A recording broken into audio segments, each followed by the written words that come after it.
Assalamualaikum warahmatullahi wabarakatuh.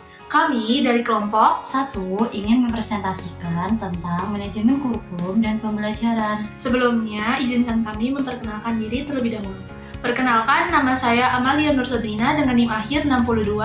Saya Umi Zaratul Afifah dengan NIM akhir 57. Adapun topik yang akan kita bahas pada presentasi kali ini yaitu Adapun topik yang akan kita bahas meliputi pengertian manajemen kurikulum dan pembelajaran, prinsip, tujuan, fungsi, ruang lingkup manajemen kurikulum dan pembelajaran, tugas kepala sekolah, dan tugas guru. Yang terakhir ada langkah-langkah manajemen kurikulum dan pembelajaran. di sini ada pengertian kurikulum. Nah, kurikulum ini adalah alat, sarana, atau jalan yang harus dilalui untuk mencapai tujuan pendidikan pada suatu lembaga. Nah, pada kurikulum ini, segenap proses usaha bersama untuk memperlancar pencapaian tujuan pengajaran, di mana titik berat pada usaha meningkatkan kualitas interaksi belajar mengajar, maka dibutuhkan manajemen dalam kurikulum ini. Lalu yang kedua itu ada pengertian dari manajemen pembelajaran, di mana pembelajaran kata dasarnya adalah belajar, yang diartikan sebagai proses perubahan tingkah laku individu yang relatif tetap sebagai hasil dari pengalaman itu sendiri. Nah, manajemen pembelajaran ini pemanfaatan sumber daya pembelajaran yang ada, di mana baik faktor yang berasal dari individu, siswa yang sedang belajar, maupun faktor yang berasal dari luar untuk mencapai tujuan pendidikan secara efektif dan efisien. Adapun prinsip manajemen kurikulum dan pembelajaran meliputi produktivitas, di mana hasil yang diperoleh dalam kegiatan merupakan aspek yang harus dipertimbangkan dalam manajemen itu sendiri. Yang kedua, ada demokratisasi.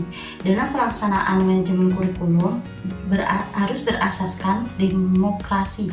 Dalam pelaksanaannya harus penuh tanggung jawab untuk mencapai tujuan kurikulum tersebut. Yang ketiga, ada kooperatif. Untuk memperoleh hasil yang diharapkan dalam manajemen kurikulum, perlu adanya kerjasama dari berbagai pihak yang positif. Yang keempat, ada efektivitas dan efisiensi. Serangkaian kegiatan dalam manajemen perlu mempertimbangkan efektivitas dan efisiensi untuk mencapai tujuan kurikulum, sehingga memperoleh hasil yang berguna baik dalam tenaga, biaya, dan waktu yang relatif singkat. Kemudian yang terakhir ada mengarahkan visi, misi, dan tujuan yang diterapkan dalam kurikulum. Dalam manajemen kurikulum dan pembelajaran terdapat beberapa fungsi, yaitu meningkatkan efisiensi pemanfaatan sumber daya kurikulum, meningkatkan keadilan atau equality dan kesempatan pada siswa untuk mencapai hasil yang maksimal. Ada meningkatkan relevansi dan efektivitas pembelajaran, meningkatkan efektivitas kinerja guru maupun siswa untuk mencapai hasil tujuan kurikulum. Yang keempat, ada meningkatkan efisiensi dan efektivitas proses belajar mengajar. Yang terakhir, ada meningkatkan partisipasi masyarakat untuk membantu pengembangan kurikulum. Selanjutnya ada ruang lingkup manajemen pembelajaran dan kurikulum. Nah, yang pertama ini ada perencanaan kurikulum.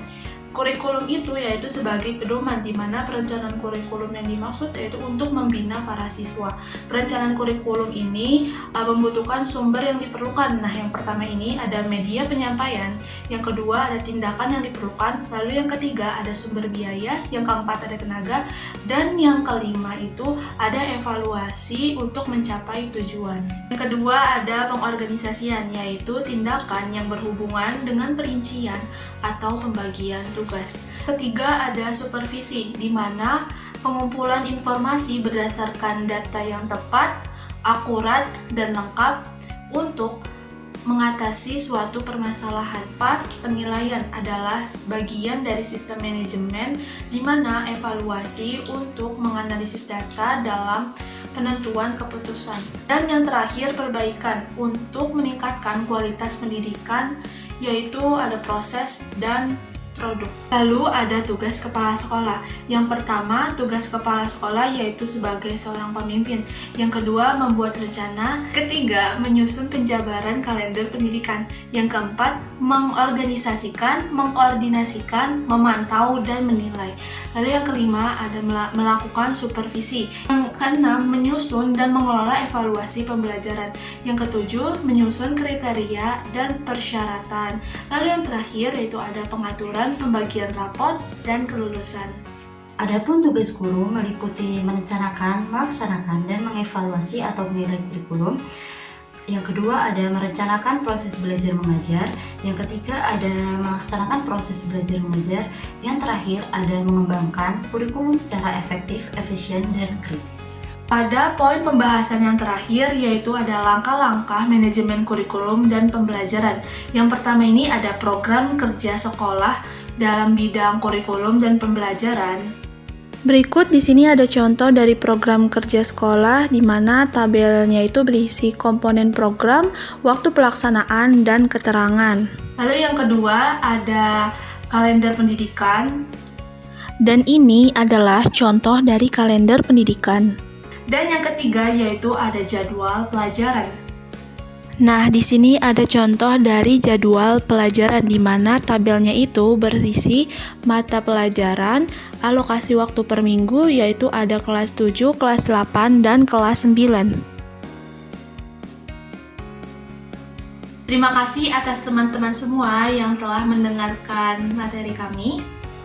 Semoga ilmu yang kami sampaikan dapat bermanfaat bagi kalian semua. Sekian dari kami. Kurang lebihnya mohon maaf. Wassalamualaikum warahmatullahi wabarakatuh.